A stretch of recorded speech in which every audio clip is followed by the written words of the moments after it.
Hey Faithful, welcome back to the Saloon presented by Cisco. The 49ers are 3-0 after a nail-biting win against the Arizona Cardinals. I'm your team reporter, Briana Jeannel, bringing you all the latest from Sunday's game as we look ahead to the Jacksonville Jaguars in Week 4.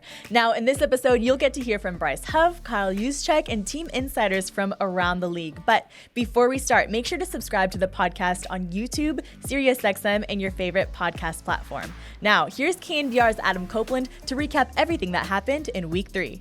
Joining me now is KNBR's Adam Copeland to recap everything that went down in Week 3 against the Arizona Cardinals. Adam, thanks for joining me. It's good to be with you, and I can't believe we were just talking about it before we started. I can't believe it's already a month into the season, and I mean, no shortage of storylines, as there never is for the 49ers, but lots to get into.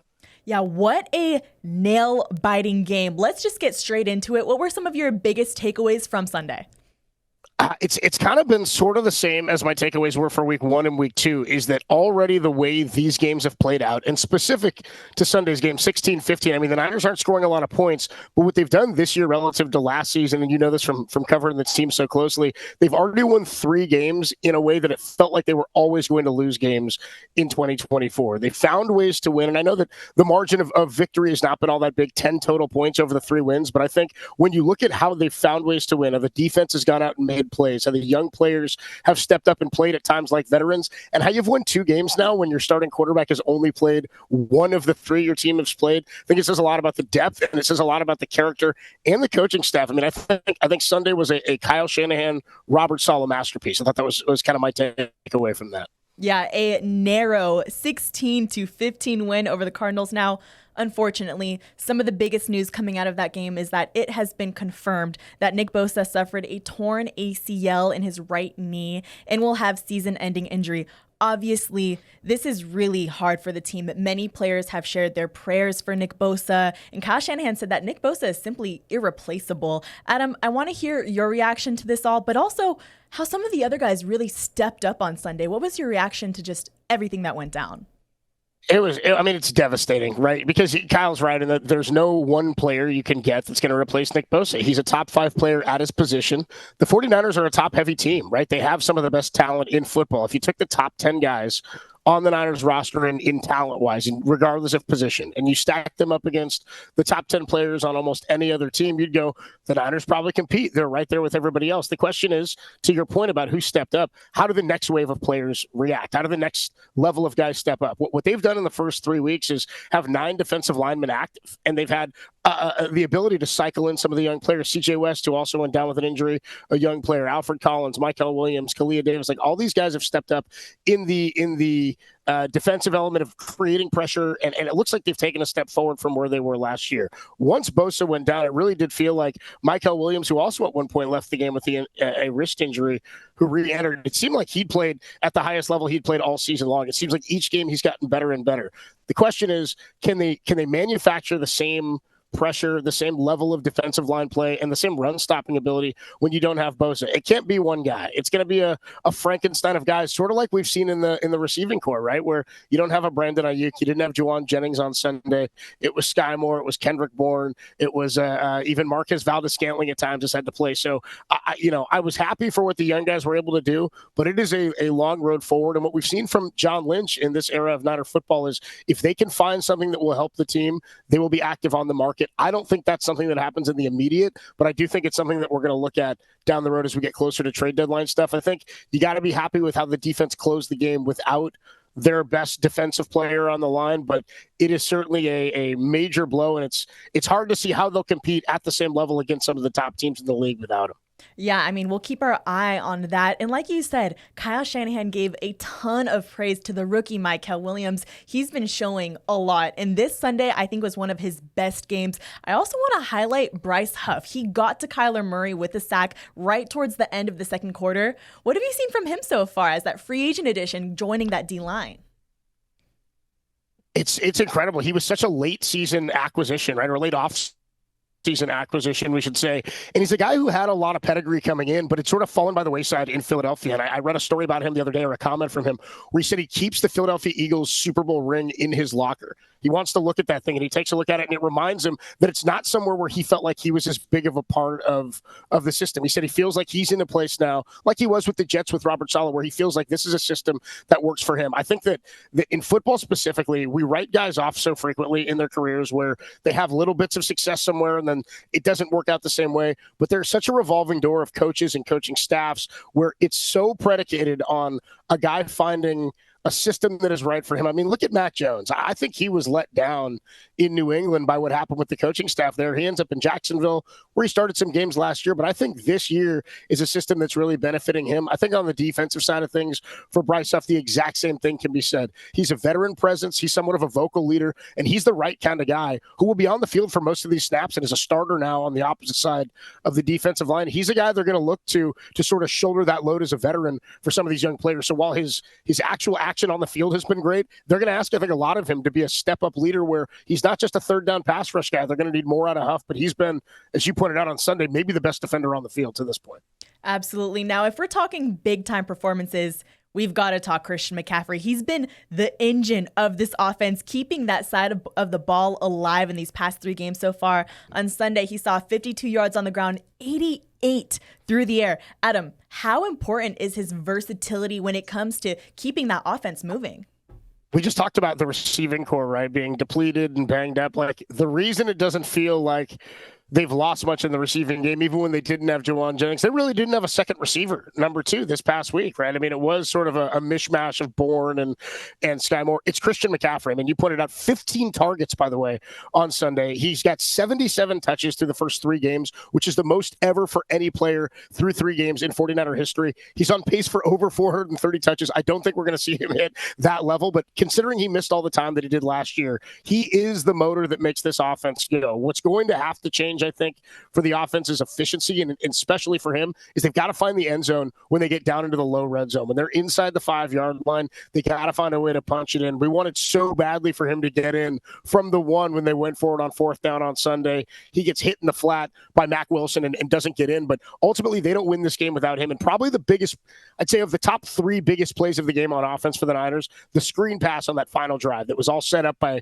incredible play calling by Kyle. I mean, when things go wrong for the Niners, when there's a turnover, the next series, it's go back to Christian McCaffrey. If you can't move the ball through the air, it's go to Christian McCaffrey. They did not have that weapon last year to do that, and they needed him so badly on Sunday that Brian Robinson only saw the field for a couple of different carries, right? He had a pretty small snap count or snap share out of the backfield. McCaffrey is as important of a player as anybody on the team. If you were to rank like the top 5 guys that the Niners need week in and week out to win a game, he is absolutely number 1. Unfortunately, Bosa, in my mind, is in that top 5, probably top 2 or 3. It's like Bosa, it's Warner, it's McCaffrey. Christian McCaffrey is as important of a player. And I think what we're going to see from him in the ground game is once the receivers come back, and we'll talk DeMarcus Robinson, who's going to return this week. Once you've got Ricky and DeMarcus Robinson and Jauan Jennings and potentially Ayuk at some point later this season and George Kittle, teams aren't going to be able to sell out to stop the run like they did on Sunday and like they did even in New Orleans. We saw him run the ball a little bit better in Seattle week 1. But really, I think what's going to happen is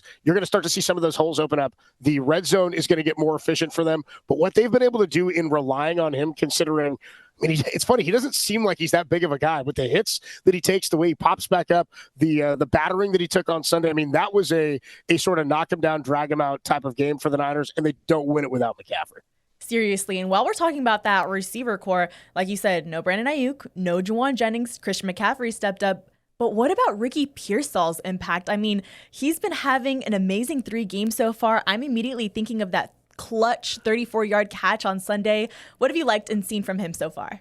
I mean, I don't know if there's been a player in like my adult life who's I've become a faster fan of than Ricky Pearsall. Like, we all, after the tragic situation at the start of last year, you want so badly for it to work out for him, and he had a tough time getting on the field. We knew that he was viewed as a high-level replacement for somebody on this offense. They moved on from Deebo Samuel over the summertime and basically handed the keys to Ricky. Now, they haven't run like running back situation stuff with him like they did with Deebo, but he has done something that we haven't seen in the youth element and in the secondary. He's created created separation, something that Niners receivers did not do well at all last year. I think they were bottom in the league, or top, like bottom 2 or 3 in the league in separation of yards in the secondary with their receivers. Ricky seems like he's great in one-on-one coverage. He's been a good run blocker on the outside for the most part. He's been great as a deep threat, which is something they've kind of lacked in the last couple of years. I know they wanted that to be a thing with Jacob Cowing. Ronnie Bell was a guy they tried that with a bit, but he's a guy who twice now has saved a game or helped them win a game, because you pointed out an incredible play call, a ballsy call on 4th and 2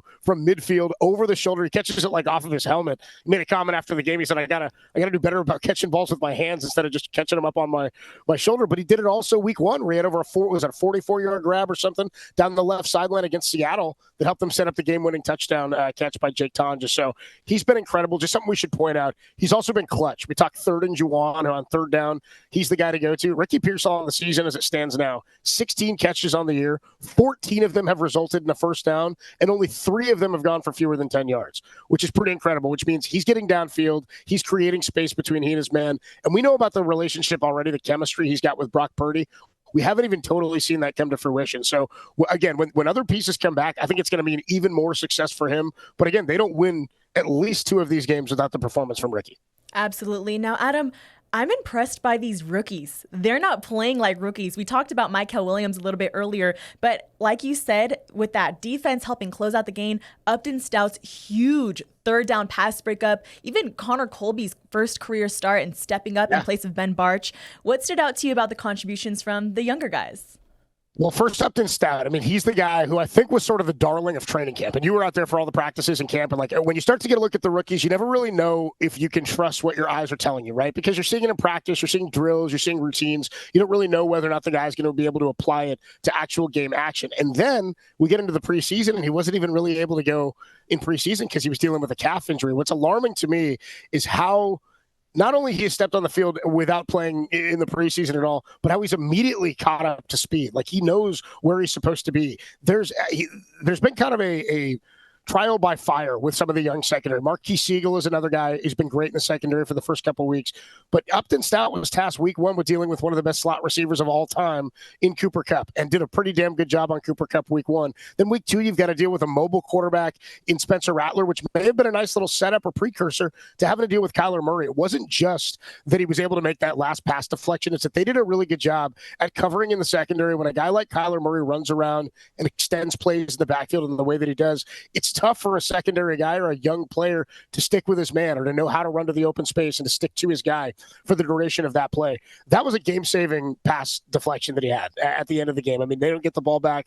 They lose the game right there if that pass is made, and it looked like it was going to be. He's sort of a long-armed, rangy guy. I'm not really sure what his ceiling is. I'm not a great, talent evaluator. It's been one of the most impressive parts of the season to this point. Now, you mentioned Connor Colby on the offensive side, on the offensive line. Here's a 7th rounder out of Iowa. And the book on guys from Iowa in general on the O-line is that when they come into the league, they're better run blockers than they are pass blockers. Chris Kasarik, I heard a comment from him in training camp or in preseason where he goes, yeah, we did a lot of one-on-one drills with Connor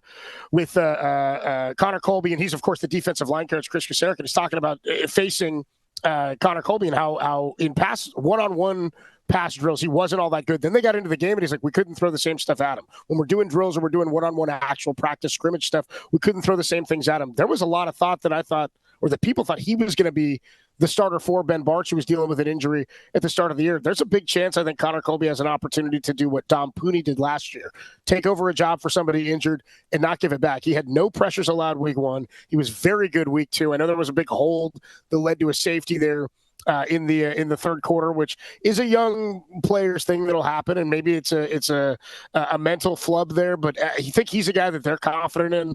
I'm pretty excited about what he's been able to do to this point. Drew Moss is the other youngster who's going to be right up behind him, who could end up being a good swing tackle or a swing guard for them. But Connor Colby, Upton Stout, Michael Williams, they had 11 draft picks in this draft. Everybody but Junior Bergen made the team, and Bergen's still on the practice squad. They had to hit on a bunch of these picks. This may be a very good draft for John Lynch and Kyle Shanahan. We're already starting to see some of the fruits of that labor. No doubt. Now, I feel like the word that's been describing this team's play over the season so far is resilience. I talked to Kyle Juszczyk after the game, and he said that they were going to close it out no matter what it took. Whether they won by 40 points or they won by just one, they were going to get it done. Let's highlight Mac Jones and how poised he was in bringing the team downfield to help set up Eddie Piñeiro's game-winning kick. What do you think of his performance, especially when it's getting really tight like that? It's incredible. I mean, more to the point that it's not like they won. A lot of times you have a backup quarterback and you're just trying to survive, right? They didn't win in spite of Mac Jones. They won because Mac Jones put together two great performances, and he did it while throwing 41 times on Sunday, and he threw 39 times in the game against New Orleans. If you told me the Niners were going to have the inefficiency at times, if you look at the stat sheet from Sunday and you look at like how they did on third down, they were 2 for 10. They lost that battle. They lost the run game battle. They lost the turnover battle. They didn't have a rushing touchdown. They only had one.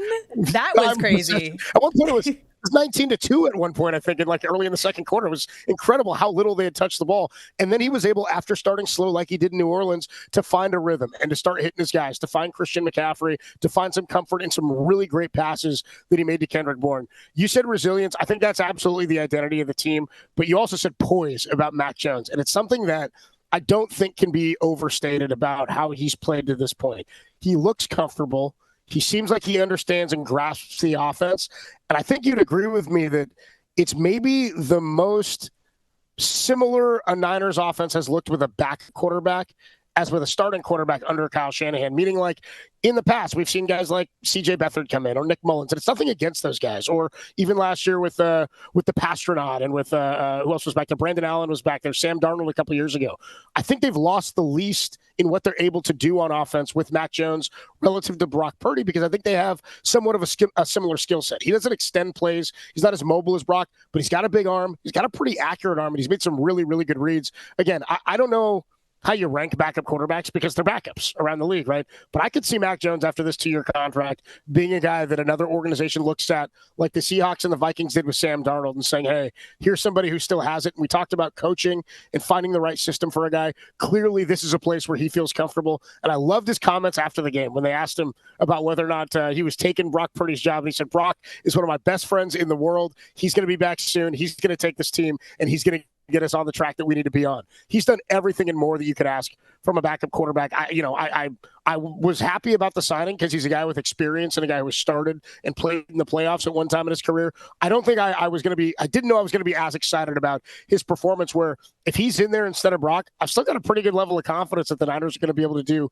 everything that they want. He delivers the rock to McCaffrey, made a great throw to Ricky Pearsall on the sideline, and even the throw last week to McCaffrey for the touchdown in the end zone, and to Juwan Jennings on the 42-yard crossing pattern for the touchdown grab, the longest of Juwan's career. You see that play from behind. He threw him open. He was, he's behind a linebacker. He's making great timing plays. I can't say enough about what Mac's been able to do at this point because, again, the Niners offense isn't putting up a ton of points, but he's doing everything that he can to lead them to victory and to put them in a position to win. 2 weeks in a row now, he's led a big touchdown drive that led to a victory. I've been thrilled with his performance. Absolutely. I think he deserves a ton of credit, and I also think he's a perfect fit for this locker room. Now, looking ahead, Jacksonville is coming into town. What are some of the biggest storylines as you look ahead to week 4?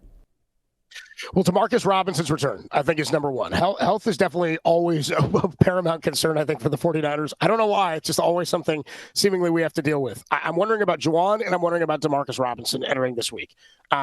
Ironically, I don't look at this game as that important of a game. It's an AFC opponent. It's not a common opponent with a lot of teams that you'll be competing with for postseason stature or for playoff seeding positioning potentially. Your NFC games are the biggest. The NFC Western, of course, the biggest. And I've got that game on Thursday night against the Rams, Week 5, circled as the biggest game of the season to this point.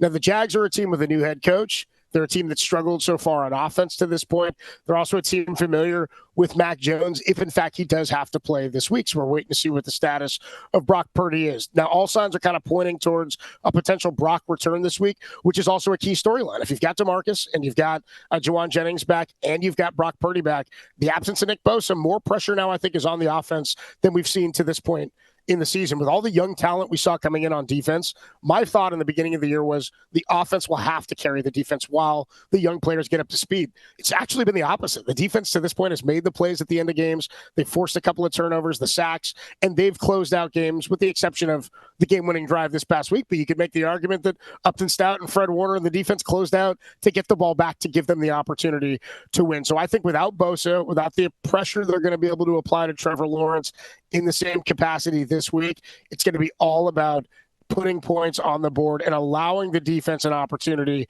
to sort of find their footing and make some mistakes that they could make without Bosa. So it's, for me, the top three is Brock Purdy back. What impact does DeMarcus Robinson have? Because he looked like one of their best receivers all through preseason and in camp. And then Juwan Jennings, because if all those guys are back, you've got a full receiving core of 1, 2, and 3. You've got your starting quarterback. You open it up for McCaffrey, and now the opportunity for the offense to sort of carry the defenses there. That's really, I think, where my focus is heading into Sunday. Yeah, Adam, a lot to look for this week. Thank you so much for joining us on the Saloon to break it all down. We look forward to hearing more of you on our airwaves and seeing you this Sunday for the game. Always fun, Bree. We'll see you on Sunday. Now let's take a closer look to the lead up and everything that went down against Arizona in Week 3. First, I chatted with defensive lineman Bryce Huff just days before that Week 3 contest to talk about the matchup with Arizona and a little bit more about his transition to the Bay Area. On game day, I found sportscaster Kay Adams on the sidelines at Levi Stadium, and right after the win, I found Kyle Juszczyk on the field to talk about the game and get his initial reaction to the 49ers being 3-0. First up, my conversation with Bryce Huff just days before the contest. What's up, faithful? This is your 49ers team reporter, Briana Jeannel, sitting with defensive lineman Bryce Huff before the Cardinals versus 49ers matchup in Week 3. Bryce, congrats on starting 2-0, and thanks for joining me. Thanks for having me. Of course. All right, let's start with last week. Your game-winning strip sack against the Saints. It came just 2.44 seconds after the snap, the fastest sack recorded this season. Can you take us through that play and what you saw?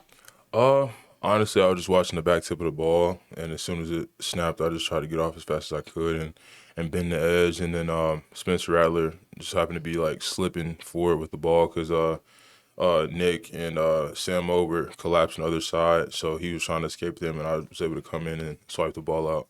Now, as Mr. Bugatti, do you feel like that quickness is your biggest weapon? You look like a sprinter when you're in that 4-point stance, so how have you developed it at the NFL level? I mean, it honestly started in the attack front with Coach Saloon and Coach White Cotton in New York. And I feel like just consistently getting off every day in practice helped me develop that mind-body connection and knowing when to react and stuff like that and get off the ball. So. Yeah, speaking of that get off, the NFL time to pressure leaderboard right now has you at number 1 with Nick Bosa right behind you at number 2. Now, before you've talked about shifting your mindset to play to the strength of the whole D-line instead of just winning your one-on-one, which always is important. Yeah. What do you see as the strengths of this D-line group? Honestly, I feel like we just have the same mindset, just get home as fast as possible. I mean, that kind of speaks for the mindset that we have across the board between me, Nick, Mike Hill, KD, Yetur, like Samo, whoever's out there is trying to get home as fast as possible. When we realize it's pass on first, second down, and then third downs when we know it's going to be passed, like it's just guns blazing. So yeah, you've got some of those new faces on the line with the rookies. What's impressed you about how they've stepped in and contributed so far? They really don't have too many rookie mistakes. You know, I feel like normally when you come in as a young guy, like you're like a deer in the headlights, but I feel like every rookie here is just like locked in. Like they approach every day with a very professional mindset and just get everything done when it's supposed to get done, and it shows up on game day because they've been making plays left and right. So yeah. Yeah, well, this defense has a special fan base in the faithful. You've already experienced 49ers fans taking over stadiums in back-to-back road games. I'm sure their noise had a huge impact on that game-winning sack. Tell me now, you get to play in front of them for the home opener. What was your first impression of this fan base? I mean, they're extremely supportive, especially like traveling. I feel like in New Orleans and in Seattle, I feel like we almost had like a home game type like level screaming on third downs and stuff. Just how many people were there. In New Orleans especially, that was crazy. That looked almost like a home game, especially in like the lower deck of the stadium. I just saw like red and gold, so that was cool to see. Now we're in the Bay for Week 3. Tell me more about your motivation to come to San Francisco. You're reuniting with Robert Saleh after your time together with the Jets. What do you like about his scheme and how it fits your game? I mean, it allows me to just like pin my ears back and not think about doing too much. Like I can just be physical, be fast, just be a ball player instead of like just calculating like 3-4 things to play. Like I'm just going out there and doing my thing. So, I mean, it's like my favorite way to play football. Yeah, and you've got a unique perspective of Saleh because you've started with him as your head coach, and now you see him as defensive coordinator with the 49ers. How have you seen him grow as a coach? I mean, I feel like he's always been a great coach in my mind. And like, it was as far as pertaining to me, like as a head coach, I thought he was a great coach. And then even here, like same thing. Like he's on his P's and Q's. Like defense is playing well, and he's calling the best plays to get us in the best position to execute and perform well. So, yeah. Yeah, you've shared that also defensive line coach Chris Kasarik means everything he says. And that's very clear with how passionate he is. How have you seen that manifest so far? And what has he taught you about the art of rushing the passer? I mean, like he does mean everything he says. You know, he's a very passionate coach. You see it every day. He's the same guy every day, the same energy, high-level guy. And then he just kind of like breaks the game down in a way that helps you like feel like kind of play to your strengths more. Like he kind of breaks it down to where you're not seeing 4 or 5 different things. He makes it black and white instead of gray. So you just know what you're looking for every rep. And then when you see certain things, you know exactly how to react. So Chris Kasarik is a great coach in that aspect. He definitely gets the job done and puts us in the best position to ball out. Yeah, we've got a divisional matchup this Sunday. What keys has he given you to the Cardinals O-line? I mean, they have a solid O-line, and then they have Kyler back there as a dynamic QB, can make plays with his feet. So we have to be locked in on that front. Can't just let him scramble everywhere because he can hurt you in that aspect of the game. So that's something that we're definitely going to be paying attention to, rushing with good lanes and not doing undisciplined things. So. Yeah, I just wanted to speak on that point. It's on to Arizona this week, and this week's focus is on stopping the run and containing quarterback Kyler Murray. How do you defend a quarterback with that kind of mobility? Like I said, just maintaining disciplined rush lanes and not all being on one side of the ball or like just messing up your assignments. Like as long as you do what the play call is, you're gonna be good. And then just don't do too much and trying to make a play and let him, you know what I'm saying, expose you. So that's cool. Yeah, it's a lot about with Chris Kasarik and Robert Saleh has taught you about this Cardinals O-line and their run game. But when you study the Cardinals offense, what stands out to you? Honestly, I feel like they have good tackles for sure. I mean, it's the NFL. Everybody's good, but I feel like they have some strengths that we're gonna have to really try to get after so that we can get home. Nice. Now, when the defensive line has closed out the game for the first 2 games of the season, what do you want to see from this group now in the home opener?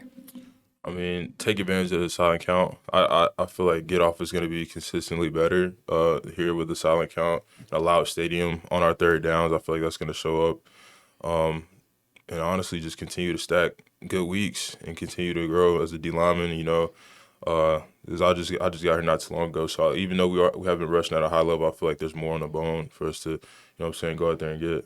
Yeah, you've talked a lot about your sack celly with the Jets, also with the Eagles. You think we'll be able to see some motion from you here in the Bay? Probably. We'll see. Yeah. Nice. Well, thank you so much, Bryce, and I'm looking forward to see you compete on Sunday. Yes, ma'am. Thank you. It's week 3 at Levi's Stadium, and I'm with the wonderful Miss Kay Adams. Kay, welcome to Levi's Stadium. Welcome. Thank you for welcoming me to this incredible vibe. Happy that we finally get a game in Santa Clara. Exactly. Now, the Niners start 2-0. How are you feeling about this 2025 Niners team? I think the division is tough. I think we're here playing the late game in week 3. The Rams look so good against the Eagles. Not to bring up the Rams, but we've got to keep this team afloat. I think we can do it. Big one, divisional rivalry. Don't look past this one. Don't look past this one, Niners. I'm excited about it. I think it all today relies on Christian McCaffrey minimizing mistakes, and that means giving him the ball as much as we can.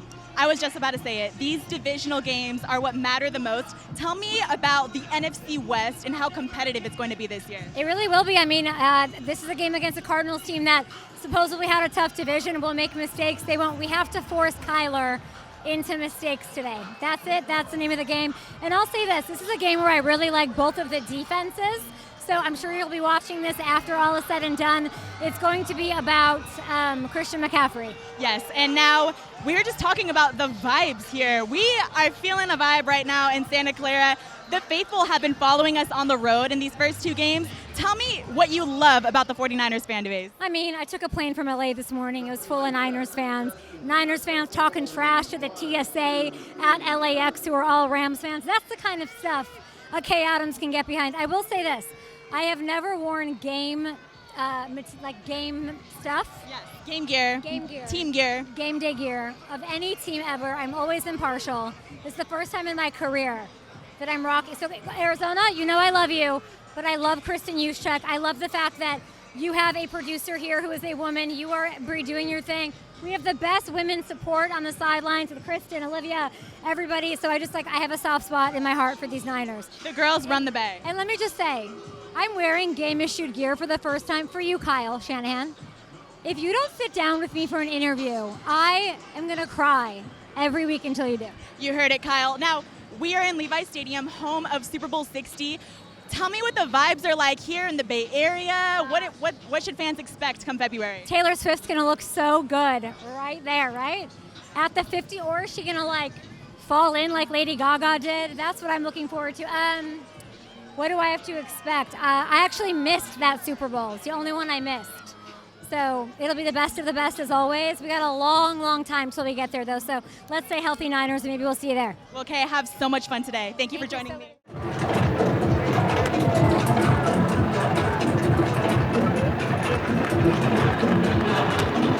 Protect the camera.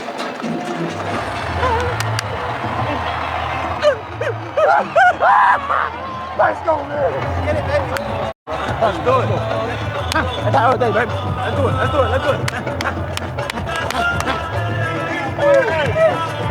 It's all about us. All about what we do, man. Play for one another. Play fast. Have fun while doing so. Get in the paint and do what we do, man. Let's make plays. All right. Slide it up 2, 1, 2. Slide out. Love you. Love you. We gotta be desperate today. Be desperate. Every time you touch that ball, get every inch you can handle. All right, let's go take this thing. RB's on 3. 1, 2, 3. RB. We need that. We need that. Everything we all need that. Oh, wipe that real nice. All right, let's over here a little bit. Let's over here a little bit. Let's get this go a little bit. Let's over here a little bit.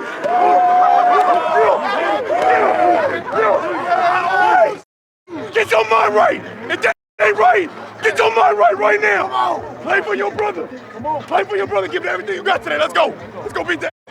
Down 1, 2, 3. One down. Down. Straight down. Straight down. Straight down. Best in the world on 3. 1, 2, 3. Best in the world. I'll be rough. Let's go back. Let's go play big. You got me. You're big and athletic. Go play to it. You hear me? Go be you all. Hey, come on, man. Dominate. Need your ass to dominate. You got me? Oh my gosh, it feels good today. Let's go, baby. Let's go. Turn it up. Let's go, Papa.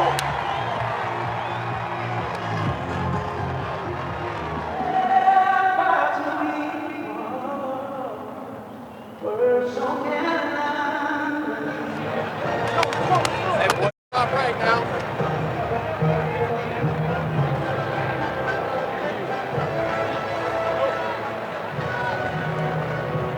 Here's the snap, shotgun. Kyler Murray drops back. Here comes pressure. He bats it away, does Huff. Bryce Huff knocked it away.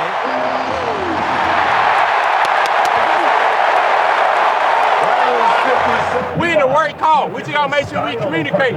Showing pressure, comes off the edge. Murray gets it out quick. Dortch one-on-one. And Diamador Lenore wins that battle. Kyler Murray in pressure situations, able to get it out, and Jason Pinnock cleans it up.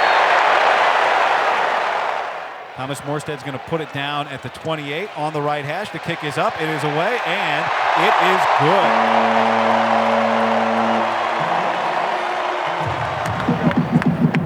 Let's go, D. Let's go, D. Let's go, D. Let's get right. How about we get a stop here? That'd be nice.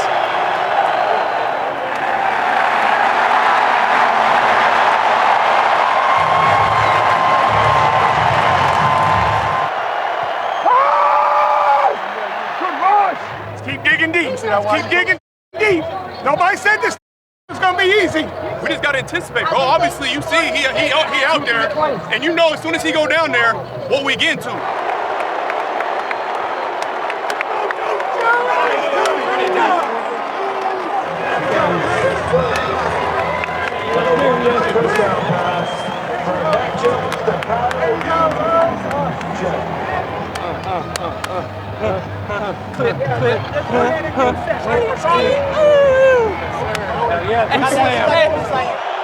Takes the snap, pressure up the middle, batted away.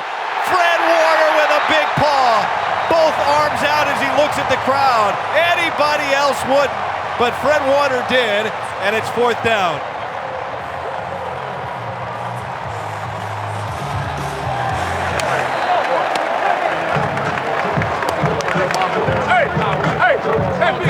We got a chance. Out because you, baby. Let's go.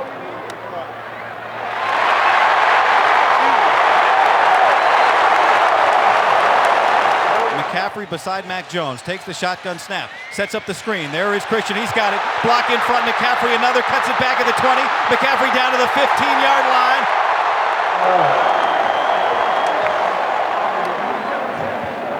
Pinheiro on to attempt a 35-yard field goal. I'll tell you if you want.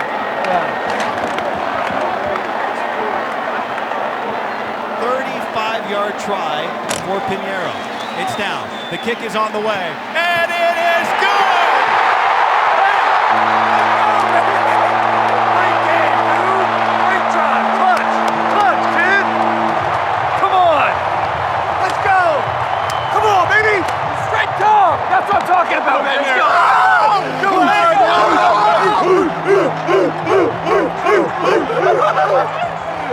Let's go. I told you, Relly. What'd I tell you? It feels great to win, baby. It feels great to win. Oh, yeah. I like that. Oh. Woo! Let's go. Let's go. 3-0. Feel good. Kyle, the juice. You brought the juice to Levi Stadium today, and the 49ers win over the Arizona Cardinals. You found your way into the end zone here. How did you feel about the team's performance today? Man, it was just by any means necessary. We had a lot of things not go our way, but at the end of the day, if you can score more points than them, that's all that matters. And I think that's the type of team we have right now. We have a gritty team that's just going to find a way, and we're still piecing things together. But to do that in a win is where you want to be. This win was so important for this team, just like you said. It was a close game. How did you overcome the challenges that defense showed you today? I think just believing in each other and just keeping the course. We had a lot of guys out there that are, new to this team, guys that we haven't, seen in Levi's yet. And it just took some time, but eventually we pieced things together. We stayed the course, and they found a way to get it done. Now, this team stepped up when it mattered most. What does that say about the resilience of this group? I think it says so much. This team can get knocked down, it can be dirty, but we don't care. Like we always say, we'll win a game 3-0 if we have to, or we'll win it 45-44. It doesn't matter. As long as we get that win, that's what it's all about. And it's a win right here at home in Levi Stadium. Tell me how good it feels to win in front of the faithful today. There's literally nothing better than winning in front of the faithful. To get it at our first home game of the season against a division opponent, you can't ask for a better start. So we're in a good spot. Congratulations, Kyle. Enjoy the win. Thank you so much. Now joining me on the Saloon is Jacksonville Jaguars team reporter Kainani Stevens. Kainani, thank you so much for joining me today. Absolutely. Happy to be on with you. Absolutely. Now, the Jaguars got off to a 2-1 start to start the season. Tell me about what you've seen from the Jaguars so far. Sure. So we had a ton of changes in the offseason. We have a new GM, a new EVP, a new head coach. So a lot of changes in the front office and players. We brought in a ton of new free agents, also some rookies making contributions early. So a ton of offseason changes. It's the third offensive system for Trevor Lawrence. So some changes there as well. But overall, just kind of trying to set a new vibe, a new tone with this team. It's a lot younger in terms of the GM is younger, the coach is younger. So all of that has been a focus for them and just establishing their own identity, right? So when you bring in that many new faces, you've got to figure out what your team is going to be. So for the first 3 weeks, we've seen that physicality is something they are really all about showing and showcasing and setting the tone of a game and just being a lot faster, flying around. On defense, it's about takeaways for them. And on offense, they've been very committed to the run. That's been huge. They've said that from the get-go, and that's been a focus for them. And hopefully that opens up some other things on offense, but that's what they've been focused on so far. Well, looking at Jacksonville in the first 3 weeks of the season, what's really been impressive is the defense. I think you guys are leading the lead in takeaways so far. Tell me about what's been working on that side of the ball. Sure. So that's been really impressive for everyone here to see, especially because this was one of the worst defenses in the NFL last year. Obviously, they brought in a new staff, head coach, defensive coordinator, Anthony Campanile, coming in from Green Bay. And he's all about, keeping your eyes out for the football, establishing yourself physically, dominating. And they've been able to get 9 takeaways so far. They had 8 defensive takeaways all of last season. So to say that they're doing a lot better than last year would be an understatement. They've also had 7 interceptions. When you get that many takeaways and give your offense that many more opportunities, that's obviously going to be a benefit to you. Defense is maybe not what we assumed, thinking, hey, Liam Cohen's a offensive-minded head coach. It's going to be all about a high-flying offense. But for the defense to come out and play as well as they have so far has been a huge boost and a big part of the 2 wins that they do have. Yeah, absolutely. Now, at the beginning of our conversation, you mentioned that the run game has been the key to success for Jacksonville. How has the offense really established the run in these 2 wins so far? So Liam Cohen, I think one of the first things out of his mouth was we're going to have to establish the run, right? He was offensive coordinator with Tampa Bay last year. He had Bucky Irving, and they were able to do some amazing things with him. When he came in here, Travis Etienne is the starting running back. This is his 5th year here in Jacksonville, and there hasn't been a ton of commitment to the run previous years. So he's in a contract year right now. He's had an amazing first couple of games. They also have a rookie, Pearsall, that they took in the 4th round. He is so fast, and they've been able to kind of up his carries because they traded away Tank Bigsby, another wide receiver they had, to the Eagles earlier a couple of weeks ago. So giving Pearsall some extra carries, we've seen him be very explosive. They use them running backs in the screen game a lot. They get them involved in different ways, whether it's motion or different sort of plays on offense. Liam Cohen's been very creative with his play calling so far. First 2 weeks, they were running away with things, really leading the league in rushing. Last week, the Texans defense did a pretty good job of shutting them down, but that's a great defense, and that was their entire focus coming out in that game. So that's understandable. Yeah, but absolutely. I imagine the focus will remain. Exactly. Now, I want to hear about Trevor Lawrence, since we're talking about the offense. How is he establishing with Liam Cohen, and how do you evaluate his game in the first 3 of the season? Sure. So Trevor Lawrence, obviously coming out as a number 1 pick, there's always high standards set on that. He's had 3 different offensive systems in his time here. This will be his 3rd one, his 3rd head coach. And Liam Cohen has really catered this offense around him. It's a new system for him, but it's catered around Trevor Lawrence having the ability to go up to the line of scrimmage. If he reads a defense and he sees something else, the play that is called isn't going to work, he has the ability to audible out of it, change the play, whatever he thinks will work best. And giving him more autonomy, we've seen, has been good for him. He's been up and down so far, whether that's learning the new system or if that's just some issues that he's been having. We've also seen a lot of drops from the wide receivers, specifically last week. Also, Brian Thomas Jr. has had some issues with drops in the last 2 weeks. So those are issues that affect Trevor Lawrence, because if your wide receivers are dropping the ball, that's not as great. When the run's not established, like we saw against the Texans, again, more problems for Trevor. So for Trevor, a lot of what we need to see is more consistency. He has the ability to make some great throws and read some defenses. He had a great play last week that helped win the game when audibled out of a run play. Found Brian Thomas Jr. over the middle for a huge gain. They end up scoring a touchdown and winning the game against the Texans. So the ability is there. It's just going to be consistency for Trevor Lawrence. Awesome. Now, we are just days ahead from week 4. Now, what do you think of this 49ers Jaguars matchup? Who do you think could possibly be an X factor that Niners fans got to keep an eye on?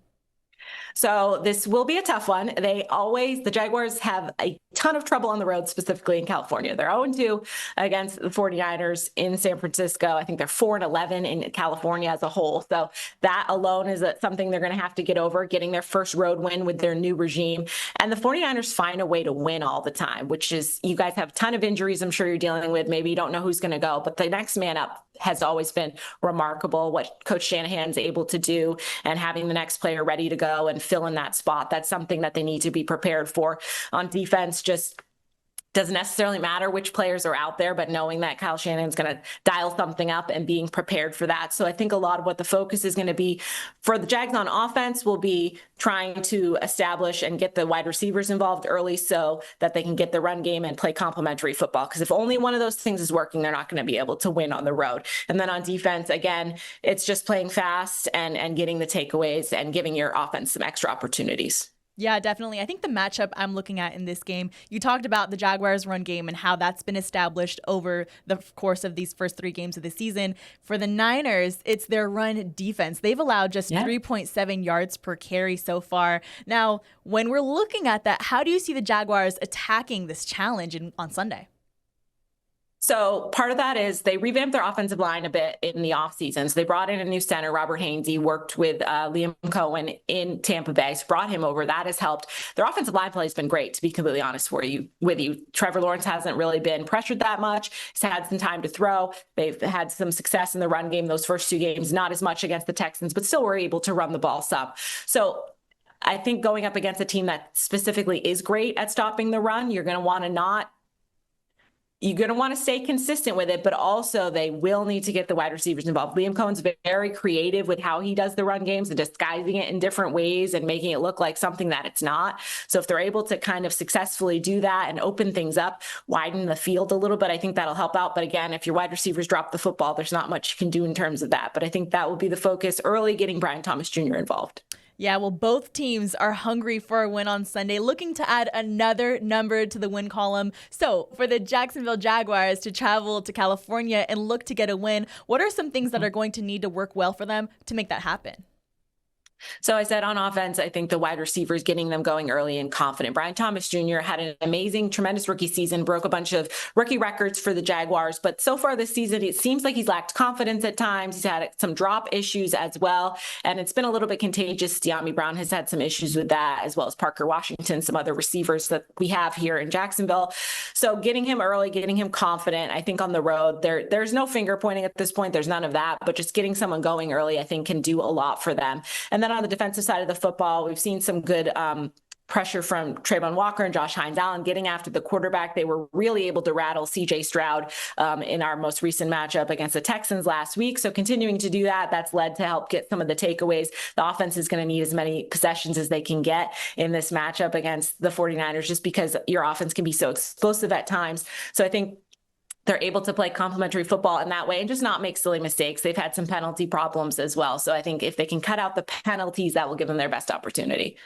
Well, Kainani, thank you so much for joining me on the podcast today. It was awesome to hear your perspective on this matchup. I'm really looking forward to week 4. It should be a ton of fun. Thanks for having me. I'll see you on Sunday. See you Sunday.